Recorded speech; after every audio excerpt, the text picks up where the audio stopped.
and Acara. Please be seated. Cordial welcome to His Excellency Prime Minister of Malaysia to Asean Business and Investment Summit 2003 Bali. We now hand over the floor to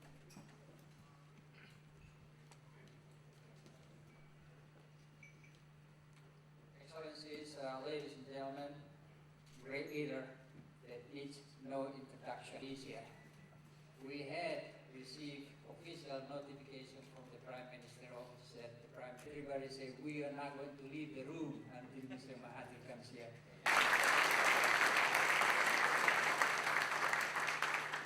So instead of getting the usual cue.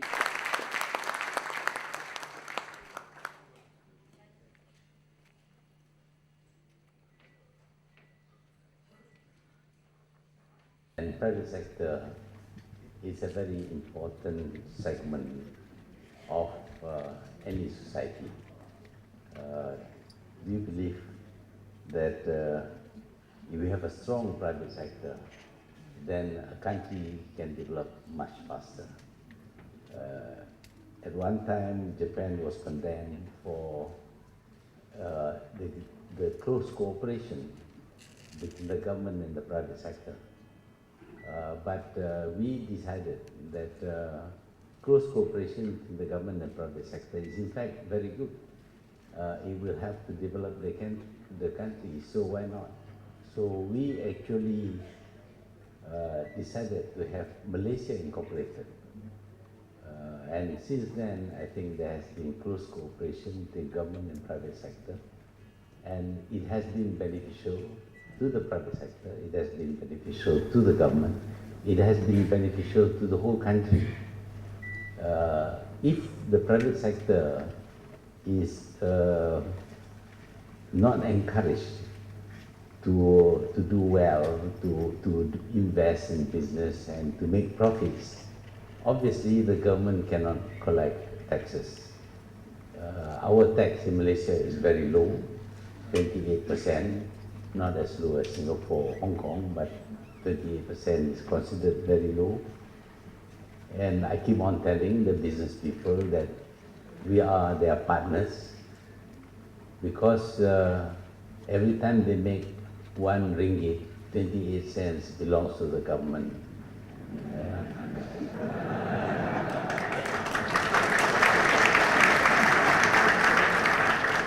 No money to be invested by the government. You invest, you risk your capital, you make money, we collect from you. Cooperation between the private sector and the government.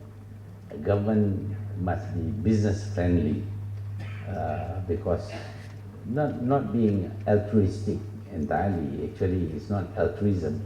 It's just that we want you to be the goose that lays the golden egg. We will feed you so that you keep on laying golden eggs and we collect. Good treatment from the bureaucrats. And the bureaucrats too, we have told them that your pay is actually being paid by the private sector, not by the government. Government has no money, unless of course we decide to print money. And you know what happens when you print money. It has no value at all. And see, so we tell bureaucrats that when you help the private sector, you are helping the government to earn more money and subsequently will revise the pay and increase your pay. This is something that sometimes bureaucrats fail to understand. And they think that they should be antagonistic in confrontation with the private sector. I used to run a medical clinic before, a private clinic, and I have quite a lot of patients who come to see me, and there were so many of them that they encroach on my meal time, my lunch time. I employ a young boy to give out the numbers to the patients so that they come in one by one in proper order. One day he told me He was so very happy. He said he chased away all of that. I asked him, why do you chase away from them? Because you have to eat your lunch. I said, look, your pay is being paid by them. You chase them away, I will not pay you. So patients are necessary to give a good income to the doctor as well as to pay him. So civil servants, I think, understand the need to help the private sector and ensure that they succeed. Unfortunately, we have people who will accuse us of cronyism. Who is a crony? Anybody who succeeds is labeled as a crony. The number of friends who fail for the money. Of course, they are already successful, but we want them to be even more successful. For our appreciation of His Excellency's presence today, we would like to present a souvenir as a token of our appreciation. You know, Pak Mahathir is leading his office, and we would like, on behalf of the participants, to just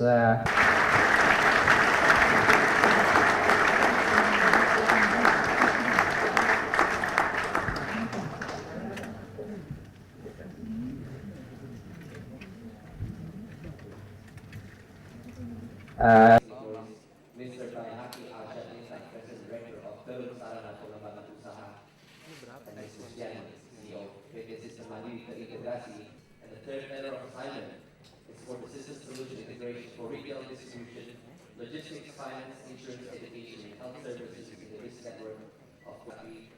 Ms. Luciani, CEO of PT Sistem Mandiri Terintegrasi, and Ms. Mas.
You're from the Asean Secretariat? Yeah, that's right.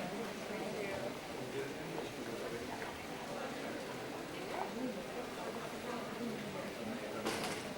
Mbak lihat Anda di CNN, kita nih udah single market sekarang. Bukan 20 itu bukannya itu apa? National Community Vision 2020.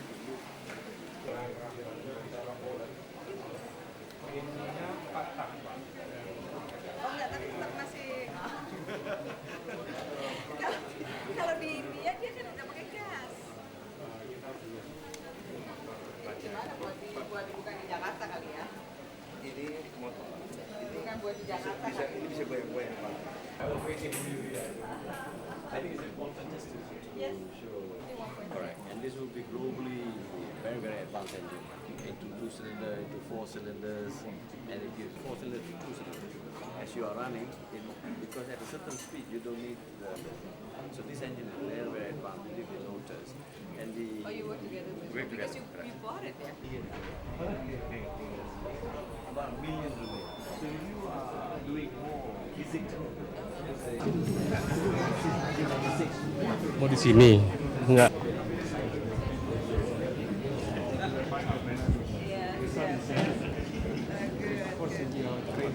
Yuk. Baru ini. Iya, makanya.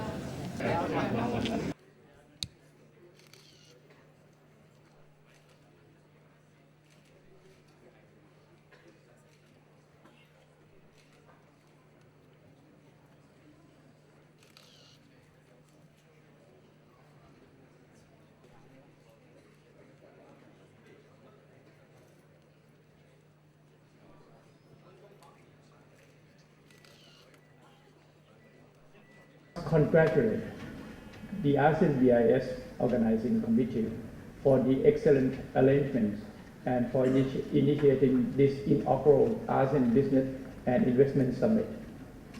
Thank you again for the invitation.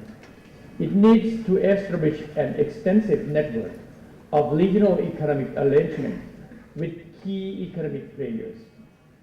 This will expand and open up more opportunities for economic linkages in this region and beyond, and strengthen its competitiveness and attractiveness globally.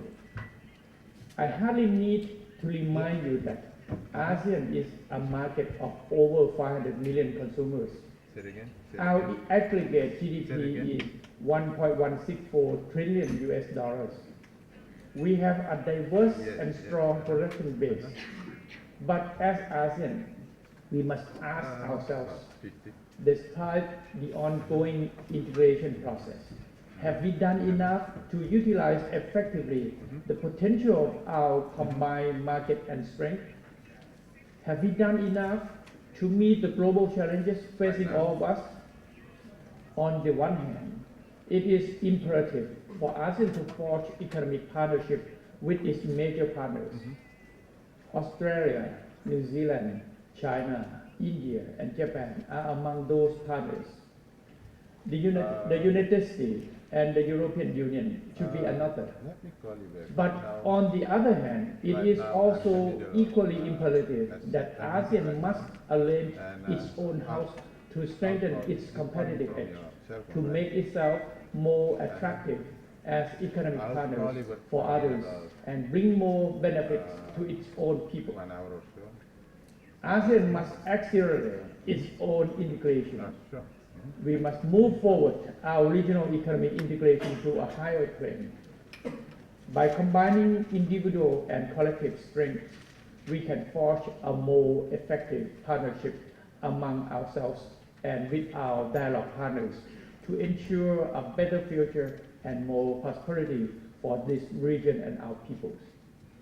The ASEAN leaders at the night summit tomorrow will make an important decision and take a significant step forward on ASEAN integration with a view to advancing ASEAN towards achieving a competitive single market and production base. Excellencies, distinguished guests, the ASEAN Economic Community, which was proposed and discussed at the 8th ASEAN Summit in Phnom Penh last year, think tanks in ASEAN were also dropped into process. But we have yet to fully engage the ASEAN private sectors in this deliberation. Be a single market and production base with free flow of goods, capital, services, investment, and skilled labor. Accelerate the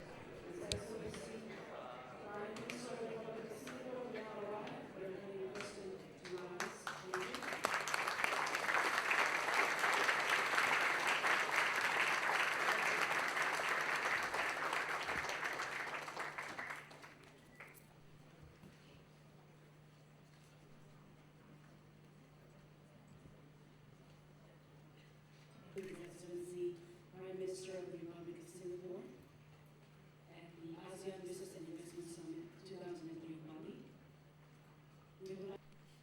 I should say, we'd like to invite Mr. Taksin to introduce our keynote address.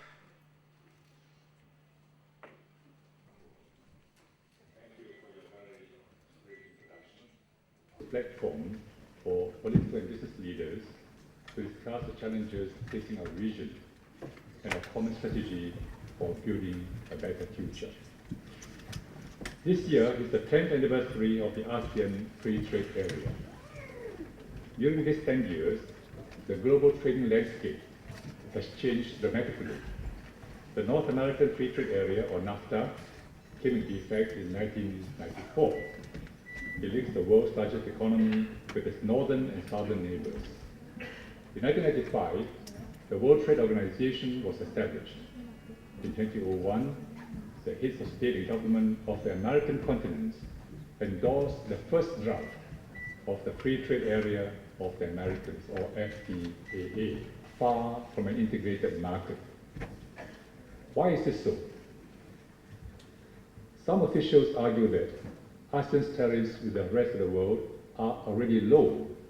There is therefore little need to make use of intra-ASEAN preferential rates. But businesses give us a more troubling reason. It is too costly to apply for preferential tariffs in some ASEAN countries.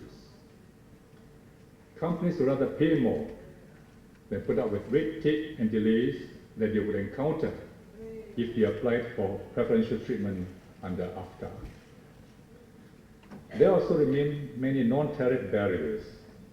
Products have to comply with a bewildering range of standards, which vary from one ASEAN country to another. Let me cite just two examples. First, take how we define the weight of a bar of soap.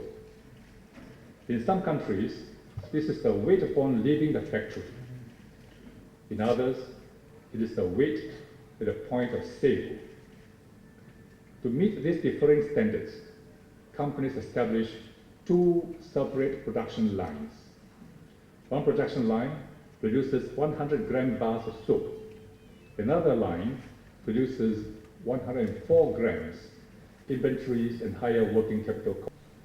In the services sectors too, there's rounds of negotiations. This has not resulted in substantial, as the linkage between services and manufacturing is deep and synergistic. Foreign equity limits constrain freight forwarding companies, need effective movement of voice and data. Telecommunications, no truly pan-ASEAN telecoms operator. Another example, across ASEAN, there's a big need for infrastructure improvements. Venture partners. Trade liberalization is inherently difficult. It requires all of ASEAN to tougher. The collapse of the WTO negotiations at Cancun, post-Cancun. Yes, the pace of that, it would be a mistake to think that global trade liberalization will come to a halt and ASEAN can now relax. Instead, we must expect growing bilateralism and regionalism as countries seek alternatives to the multilateral agenda, creating our isolate and contain measures.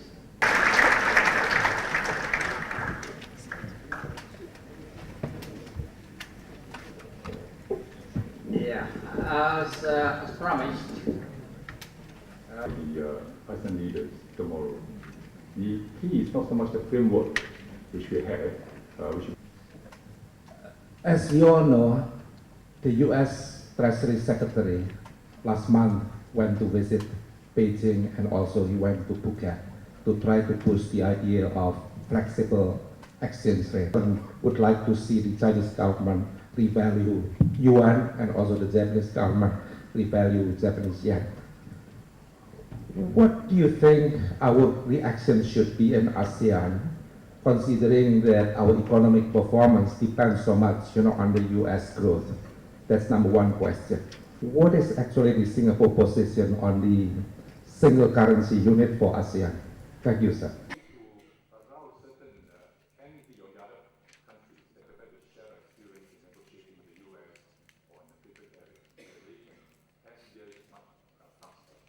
Or in ASEAN cannot do very well. You'll be living in an area which seems to grow. And we do believe that free trade generally leads to higher growth for all countries. So we do encourage the other countries to follow Singapore's example. In the person of Tony Chu, the Lam and the others, who in a way set the soul of this integration, taking into consideration the respective souvenir to His Excellency Prime Minister of the Republic of Singapore as a token of appreciation.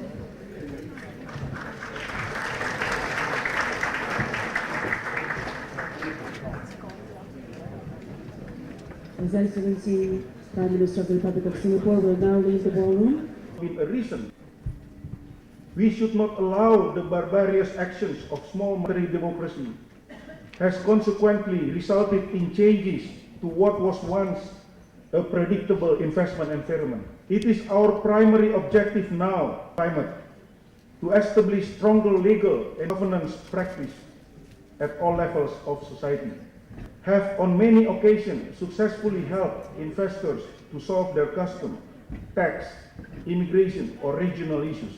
There are still many attractive prospects that will yield positive returns as Asia rebounds. New investments will not bring quick results under the present. Will also be required to stimulate growth in the.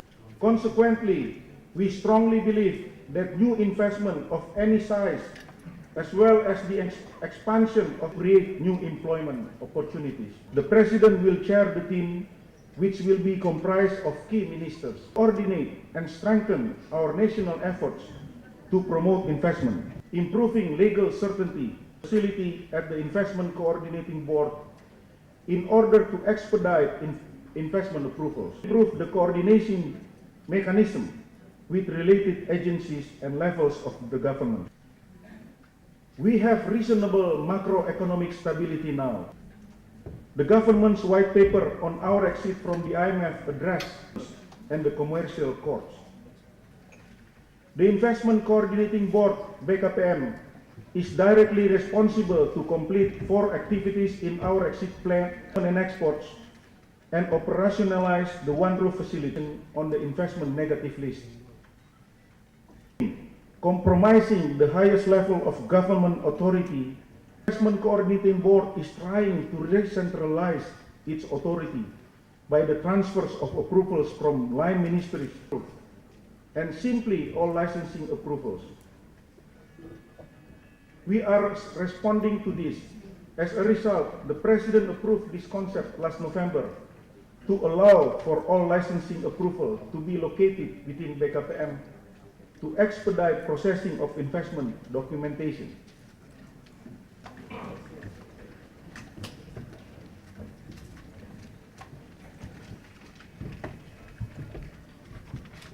Also to their markets.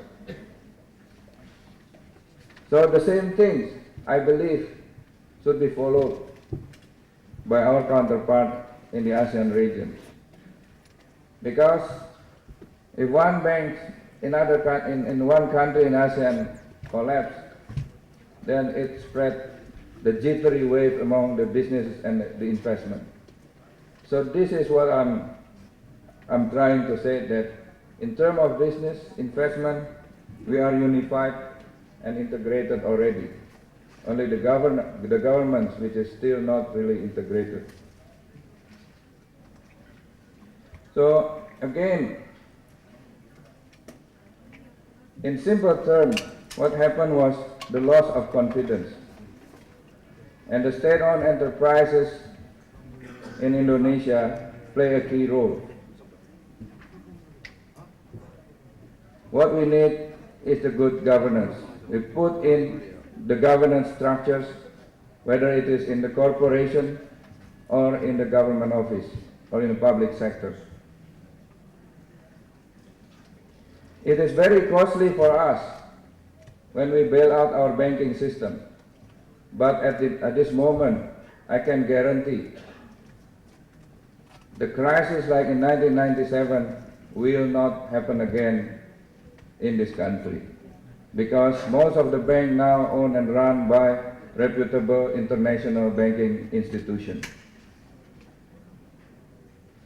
And also, the same thing happened to the less degrees, to other sectors of state-owned enterprises. But the principles of good governance still intact.